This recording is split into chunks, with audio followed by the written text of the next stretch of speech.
Olá, boa tarde. Sejam todos bem-vindos para mais esse sábado de estudos. E hoje nós iremos mais uma vez ter a oportunidade de estudar um pouco mais sobre os ensinamentos de Jesus. E hoje nós iremos nos basearmos na leitura do livro Ideal Espírita, escrito pelo André Luiz, psicografado pelo Chico Xavier. E o item utilizado será o 56, Nossa Vida Mental. É uma leitura bastante relevante, diante do momento que vivemos, diante de toda a nossa realidade enquanto seres humanos, enquanto espíritos, uma vez que a nossa vida mental ela é responsável pelo modo de funcionamento, pelo modo da condução das nossas vidas na nossa existência terrestre, certo? Essa leitura ela é bastante interessante, pois ela vem exatamente ressaltar a importância do cuidado e preservação da nossa vida mental. Como a leitura nos traz no primeiro parágrafo, é o seguinte: as almas ingressam nas responsabilidades que procuram para si mesmas. Segundo talhamos o nosso perfil moral, angariamos os favores das oportunidades de serviço diante das leis universais. Ou seja, a nossa vida, conforme aquilo que nós adotamos enquanto condução do nosso perfil moral, de algum modo nós iremos colher os próprios resultados. Em outras palavras, esse item ele vem também ressaltar a importância da autorresponsabilidade, ou seja, cada um de nós temos a possibilidade de fazermos escolhas durante a nossa vida e conforme essas escolhas nós teremos os próprios resultados, as próprias consequências dessas escolhas que nós realizamos, certo? Resguardemos assim a vida mental na certeza de que o teor da nossa meditação condiciona a altura da nossa tranquilidade. Esse item é interessante no sentido de que o teor da nossa meditação condiciona a altura da nossa tranquilidade. Logo estamos aqui falando sobre os nossos pensamentos. Então, o teor dos nossos pensamentos, de algum modo, ele é responsável pelo modo de funcionamento da nossa própria vida. Então, conforme o que alimentamos, conforme aquilo que investimos nos nossos pensamentos, de algum modo, será o reflexo, será plasmado na nossa realidade tudo aquilo que nós alimentamos enquanto pensamentos. O nosso pensamento ele é capaz de criar realidades, ele tem um potencial de energia criadora que possibilita com que a nossa realidade ela seja exatamente condizente com tudo aquilo que nós estamos reforçando, com tudo aquilo que nós estamos mentalizando. Afinal de contas, a própria ciência já estuda sobre o poder do pensamento, a energia e o potencial criador que o mesmo possui. Então, o Espiritismo ele vem também reforçar a necessidade do cuidado e da preservação com esses pensamentos. Os nossos pensamentos, eles também são atributos do nosso espírito. Então, de algum modo, conforme aquilo que nós adotamos enquanto esse pensar, é de algum modo reflexo daquilo que o nosso espírito de algum modo representa. O nosso cérebro, por exemplo, ele é o espaço no nosso corpo físico onde o espírito se manifesta. Então, nós sabemos que para o funcionamento orgânico, nós precisamos das funções do nosso cérebro.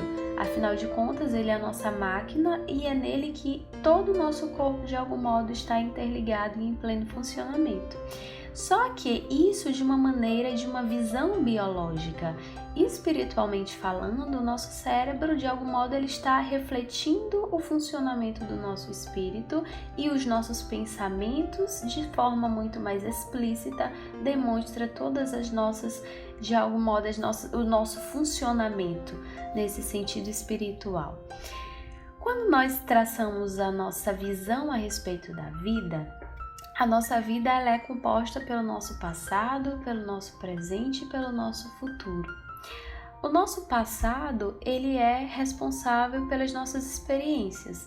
Então, no passado, nós temos determinadas vivências, determinadas experiências, e essas experiências também são repletas de aprendizados, certo? Se assim observado, O nosso presente, como o próprio nome diz, é um grande presente que temos, ou seja, é o que temos palpável e acessível para ser vivenciado. O nosso futuro, nós podemos assim dizer que nós temos uma perspectiva. Nós não temos acesso, nós não temos controle sobre ele. Então, essa relação de passado e presente e futuro, de algum modo, é importante ressaltar que nós não temos a possibilidade de ficarmos presos exatamente nessas duas regiões no nosso passado, pois de fato já passou, o que nós temos de lá são as experiências, e ao nosso futuro, que muitas vezes nós acabamos por viver essa ansiedade do que está para acontecer, e nós não temos acesso e nem controle sobre isso. Então é necessário compreender que o nosso presente é o que temos acessível para o momento. E é exatamente nesse presente que nós temos a possibilidade de trazer as mudanças necessárias que precisamos. Como diz aquele provérbio chinês, se nós quisermos saber como foi o nosso passado, basta nós olharmos como está o nosso presente. Se nós quisermos compreender como será o nosso futuro, basta nós olharmos para o que estamos plantando hoje, né? Então a reencarnação, ela vem ser exatamente essa oportunidade de crescimento, de aprimoramento, de desenvolvimento do nosso espírito. E quando nós observamos o nosso comportamento, nós estamos falando do nosso perfil moral, né? Então, conforme aquilo que nós adotamos enquanto atitudes, enquanto comportamentos no nosso dia a dia, de alguma forma isso delimita, isso define o nosso perfil. Assim como os nossos pensamentos, nós estamos falando dos nossos princípios morais.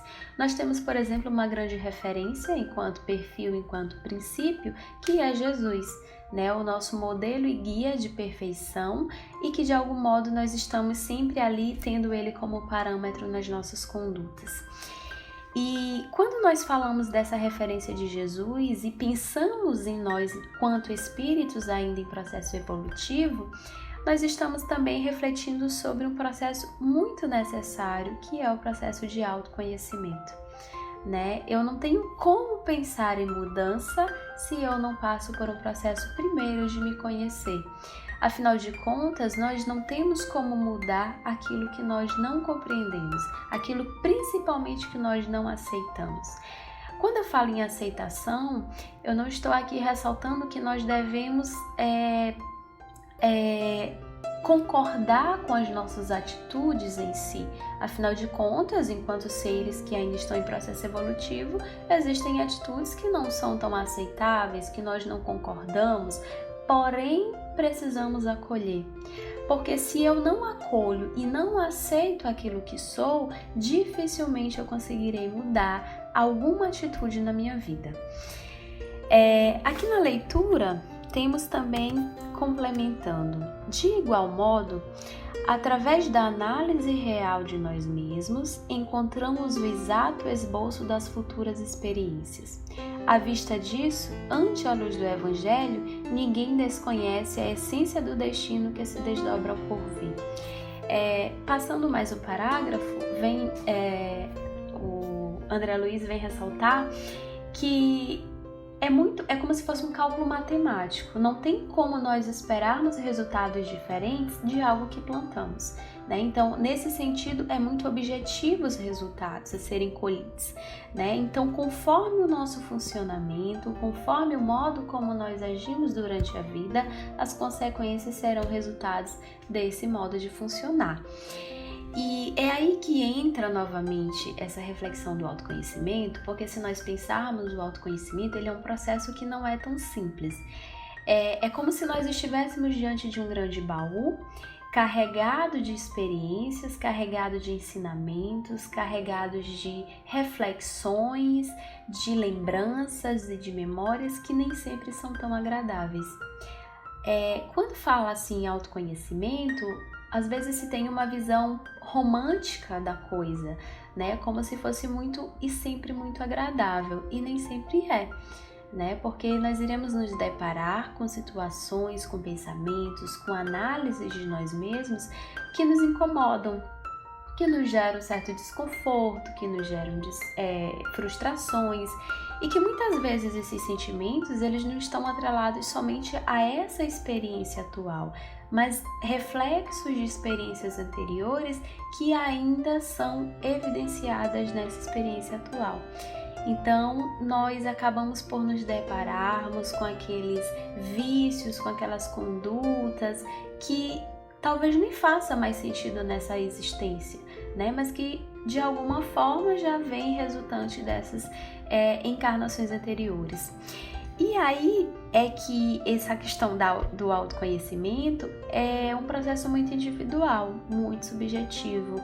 Muitas vezes durante a vida, nós nos deparamos com pessoas próximas onde nós gostaríamos de que os mesmos pudessem fazer esse processo de autoconhecimento. Nós identificamos no outro situações que muitas vezes nos incomodam, mas que não é possível e nem está ao nosso controle a possibilidade de mudar o outro.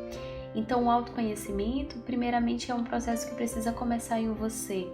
Até porque o teu próprio exemplo, a tua própria conduta, os teus comportamentos diferenciados, de algum modo, eles impactam no outro. Então, se eu quero auxiliar alguém nesse processo de autoconhecimento, primeiro eu me trabalho, primeiro eu transformo a minha conduta, o meu perfil moral e, de algum modo, isso poderá ou não auxiliar na condução do outro. Até porque o autoconhecimento ele também acaba sendo resultado de um certo incômodo, né, que o próprio indivíduo vivencia. Então, quando eu não estou plenamente satisfeito com aquilo que está acontecendo, com aquilo que eu acredito, com aquilo que sou, de alguma forma eu sou mobilizado a pensar em mudança, ou principalmente a pensar em compreender, né, o porquê que eu funciono assim, porquê que eu penso assim, porquê que eu sou assim.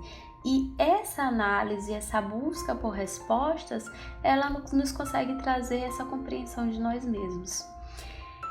E a Terra é exatamente esse grande campo de educação, né? A experiência terrestre, ela nos possibilita esse acesso ao grande universo que é o próprio ser humano. Né? Então Sócrates ele nos traz a reflexão que é uma frase célebre, muito utilizada: conhece-te a ti mesmo. É uma frase muito curta, mas de uma vastidão de reflexões. Pois quando nós falamos sobre conhece-te a ti mesmo, nós estamos começando a analisar quais são os nossos pensamentos. Né? Quais são os pensamentos que eu mais adoto na minha vida? Quais são as reflexões que de fato eu ando fazendo ao meu respeito? Qual o modo que eu ajo? Né? Será que as minhas ações elas estão de fato condizentes com aquilo que penso, com aquilo que acredito? De que forma eu estou impactando o outro? Será que eu estou sendo autêntico? Né? Pois a autenticidade ela está muito referente ao modo de pensar, ao modo de agir. Se não está existindo um equilíbrio, uma sincronia entre esses dois aspectos, de algum modo a minha autenticidade ela não está sendo completamente fluida, né? Então é importante ressaltar que quando nós não conseguimos essa autenticidade, isso muitas vezes vem em forma de que nós chamamos de transtornos, né? E aí nesse momento aparece uma ansiedade, aparece uma depressão, que de algum modo são resultados dessa incongruência para com nós mesmos. Como nós estamos também agindo para com os outros, né? Às vezes é muito fácil ou talvez confortável quando nós lidamos com as nossas questões, quando nós estamos no nosso mundo. Mas quando vamos adentrar no mundo do outro ou na realidade social, né, nós temos grandes limitações, grandes dificuldades. Então, mais uma vez, nos deparamos com as nossas limitações enquanto ser humano, certo? E existe um outro ponto também, que é como eu estou analisando o outro. Pois ainda é uma tendência inerente ao ser humano a questão do julgamento. E eu li uma frase recente que falava sobre, ao invés de você tentar julgar o outro, que tal você ter curiosidade pelo outro? Porque muitas vezes são situações que nós não concordamos, que nós julgamos, que nós condenamos, mas talvez em nenhum momento nós paramos para analisar o porquê do outro agir desse modo. Então, talvez analisando dessa forma, tendo esta curiosidade, talvez pelo modo de ser do outro, nós compreendemos, nós exercemos a caridade para com a conduta dessa outra pessoa, né? Então, de certa forma, nós conseguimos ser muito mais compreensivos, empáticos, do que simplesmente acusar ou julgar o outro pelo modo de ser. E o processo ele está sempre voltado a nós, né? Essa busca pelo nosso melhor, essa busca pela nossa melhor versão. A experiência aqui na Terra, ela nos possibilita exatamente nós olharmos para nós e estarmos sempre em busca desse nosso melhoramento. Afinal de contas, o mundo melhor que nós buscamos, ele primeiramente precisa começar no melhoramento e nessa reforma íntima. Afinal de contas, a lei divina ela é justa, ela é clara, né? E não tem como nós escolhermos resultados positivos se nós não estamos de algum modo trabalhando para obtermos esse resultado. Talvez o nosso maior desafio nessa caminhada seja muitas vezes o desânimo, pois quando você está nesse processo de autoconhecimento, nesse processo de autoanálise, muitas vezes por nos depararmos com aquelas situações que nos incomodam, que nos desanimam, ou mesmo aquele momento em que nós saímos da caminhada que nós objetivamos para a nossa vida, isso nos gera um certo desânimo, um certo descontentamento com a nossa conduta. E aí é que entra aqueles outros princípios necessários, como a paciência, como a humildade, como o auto-perdão, no sentido de compreender que nós ainda estamos no nosso processo evolutivo, nós ainda estamos no nosso processo de nos conhecermos, né, para que nós possamos a cada dia plantar esta sementinha para que possa germinar bons frutos, né, ao longo da vida. E no livro também, para finalizar, tem um outro ponto interessante. Entrega-te, pois, aos novos haustos de esperança e supera as próprias limitações, atendendo aos apelos do amor que ecoa nas alturas. Então, essa necessidade de nós termos a paciência, de nós trabalharmos a compreensão pelas nossas próprias limitações, é muito cruel quando nós somos algozes de nós mesmos, né? E isso, de algum modo, também não contribui para a nossa evolução. Tem uma frase bem interessante nesse sentido que faz com que nós possamos pensar: nós devemos nos tratar assim como nós tratamos alguém que amamos. Ou seja, quando nós amamos alguém, nós temos uma certa paciência, uma certa compreensão, nós acolhemos, nós doamos amor. Mas muitas vezes, quando isso diz respeito a nós somos muitas vezes punitivos, agressivos, intolerantes, né? Então, que esse exercício ele possa cada dia mais ser adotado, né? Para que nós possamos olhar para nós com o mesmo amor que nós doamos para com aquele próximo, certo? E aí, mais uma vez, nós voltamos também para as nossas dificuldades, para o momento de dor. E esse momento de dor, muitas vezes, é um momento sublime para essa transformação. Claro que é importante ressaltar que não é só na dor que nós crescemos, porque senão nós iremos alimentar aquela ideia de que eu só consigo crescer se for diante do sofrimento. E na verdade não é isso. Mas uma vez que você passa por momentos de sofrimento, é um momento especial para que você consiga buscar transformação, para que você consiga buscar mudança, para que você principalmente mergulhe no processo de autoconhecimento, de identificação das suas dificuldades e a partir daí trace novos caminhos, novas diretrizes, e aí voltamos àquele ponto lá do início, que é o processo de autorresponsabilidade, né? Eu sempre tenho a possibilidade de fazer escolhas.